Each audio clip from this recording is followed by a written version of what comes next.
माता भवानी के चरणों में मेरा प्रणाम स्वीकार हो, कोटि-कोटि प्रणाम स्वीकार हो। गणपत ललनवा और कार्तिक भगवान के चरणों में मेरा प्रणाम स्वीकार हो, कोटि-कोटि प्रणाम स्वीकार हो।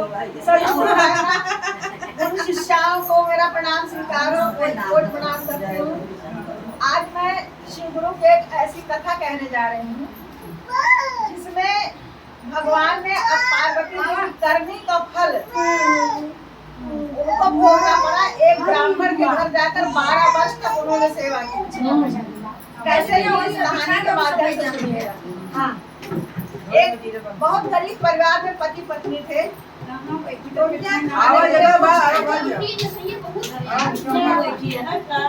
भाई चुप होकर कहानी सुनिएगा तभी कहानी का मजा आएगा।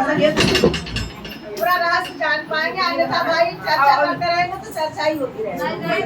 नहीं आप रुकिए मत। एक किसान और किसानी थे जो बहुत गरीब थे। उनके यहाँ खाने तक का कुछ नहीं था, मतलब 2 टाइम की रोटी जुटाना बहुत मुश्किल था।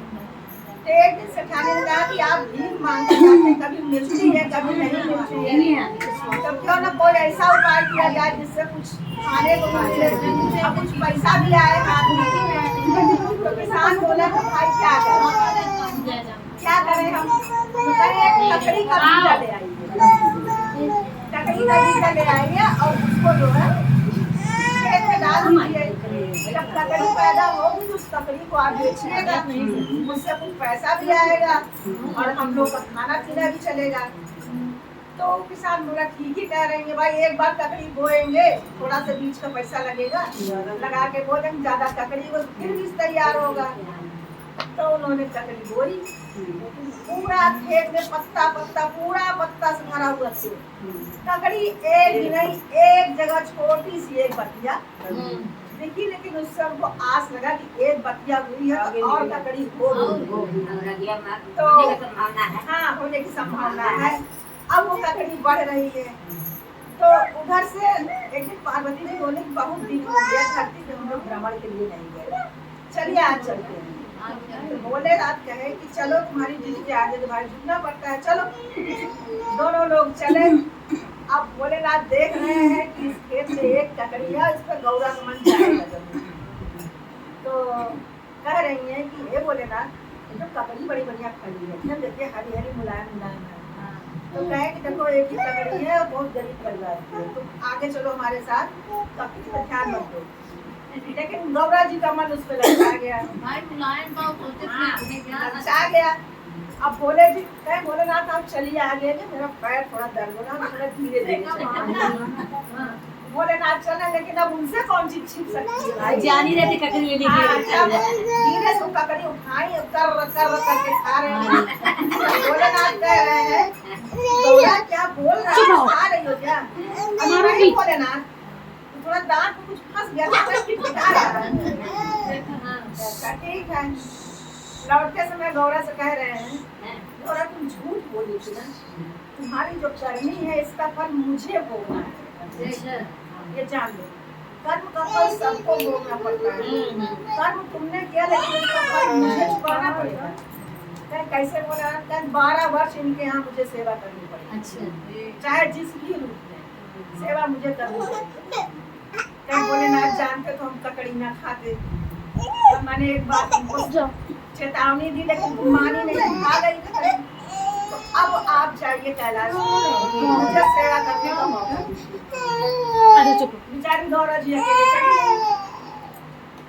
अब भोलेनाथ छोटे से बच्चे का रूप, 10 साल के बच्चे का एकदम गरीब अनाथ बच्चा बन के उसके यहाँ गए किसान के कि बाबा मुझे अपने यहाँ रख लो। कहे भैया मेरा अपना ही नहीं खाने का ठिकाना, हम तो परानी है, कम से कम भूखे रह लेंगे, तुम बच्चा हो तुमको कैसे रखेंगे? नहीं बाबा हम सेवा आपकी सब करेंगे, आप भूखे रहोगे तो हम भी रहेंगे। इतना गिड़गिड़ाने लगे हो कि उन दोनों प्राणी को बच्चे को रखना। अब वो बच्चा भोर में उठ जाता, गोबर पानी जो भी करना रहता सारी सेवा करता, भैंस चरा लाए, गोबर करे, पानी करे, सब करता था। सिर्फ माँ बाप का पैर दबाए, जो भी रूखा सूखा मिलता है खा देता। ऐसे होते होते भाई महीनों का दिन बीत गया। तो उसने एक दिन अपने कहा उस किसान से, बाबा कहता था बाबा आज चलो खेत हुआ। देखे कितनी ककड़ी हुई। कहीं बेटा सारा समाज हमारी हंसी उड़ा रहा है एक ककड़ी के लिए। अब तुम भी चलो देख आते कि तो भाई एक ककड़ी पड़ी होगी चाहे सड़ो गई होगी। कहीं बाबा चल के देख लेते हैं, हर्ज क्या है देखने में भाई। संभावना उम्मीद पे दुनिया टिकी है, हो सकता है का दौर गए। अब जब खेत में पहुंच रहे हैं तो देख रहे एक पत्ता नहीं दिख रहा, पूरा खेत ककड़िये से भरा, पूरा खेत ककड़ी से भरा हुआ।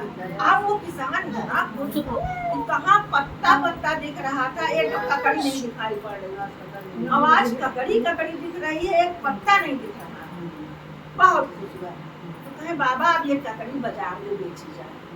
हाँ भैया चलो बेचा जाए।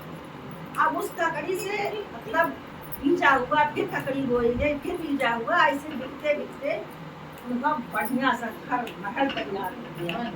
हर चीज उनके यहाँ हो गई, हर चीज हो गई। अब देखिए धीरे धीरे समय बीत रहा है और ठंड आने से उनका घर भर रहा है।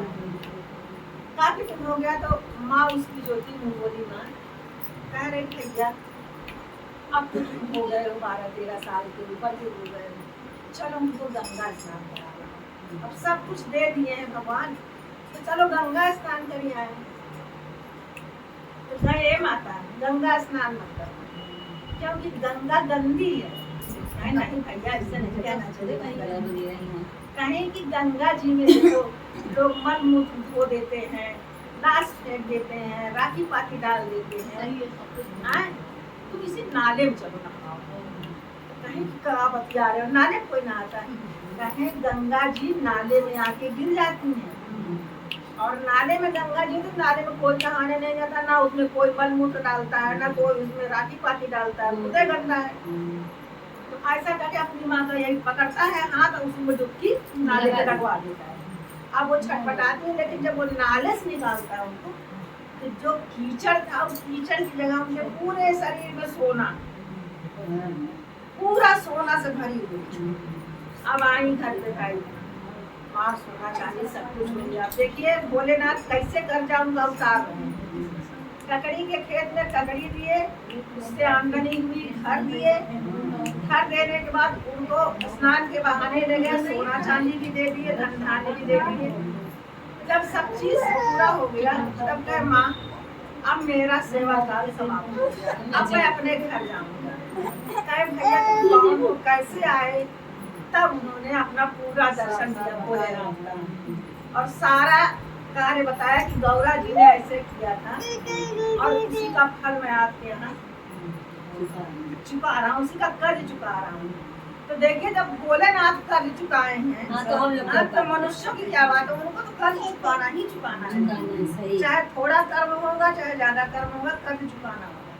बोलिए हर हर महादेव।